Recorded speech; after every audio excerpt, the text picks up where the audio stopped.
Yo guys, what's up? We've reached March 1945 and we're heading into the final days of Adolf Hitler, the Third Reich and the Japanese Imperial Army.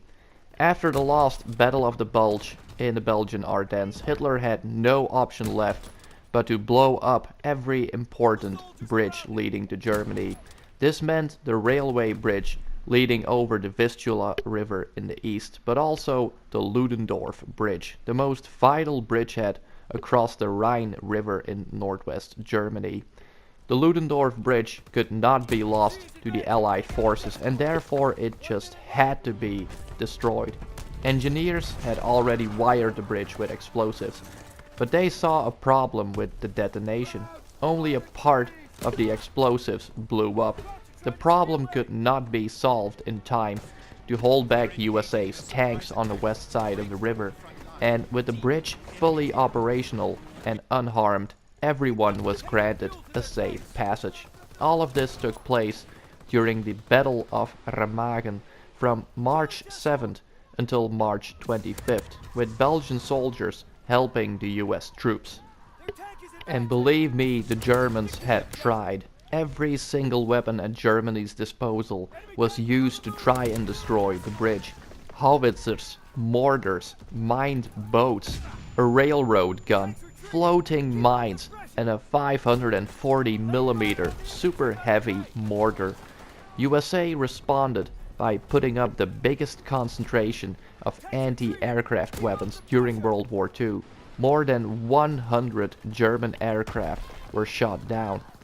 On March 14th, drastic measures had been taken by Hitler when he ordered the launch of 11 V-2 rockets to destroy the Ludendorff Bridge.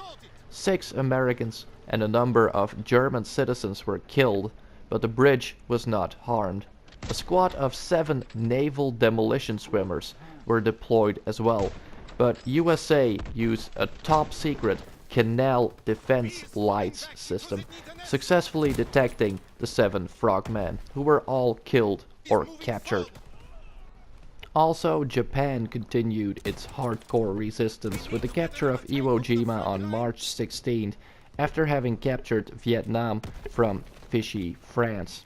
A Vietnamese government was installed to keep a foot in Vietnam, while US bombings over Tokyo and other cities increased. Ugaki had become the new head of the Japanese Navy and was determined to continue the battle with USA. Stalin's Red Army had advanced to Danzig by the end of March, after crossing the frozen Vistula River, and on March 28, fleeing Germans lost their last South American hope when Argentina closed its borders to war criminals. Argentina was the last country in the Western Hemisphere to do that.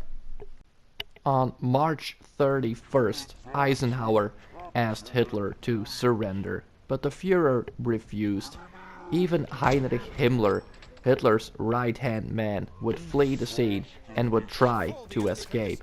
However, the chief of the SS and National Security was forced to commit suicide while being examined after his capture by the Brits. With Hitler's final month of April 1945 coming up, he was still convinced that sufficient troops in North and South Berlin would lead in a German turning point.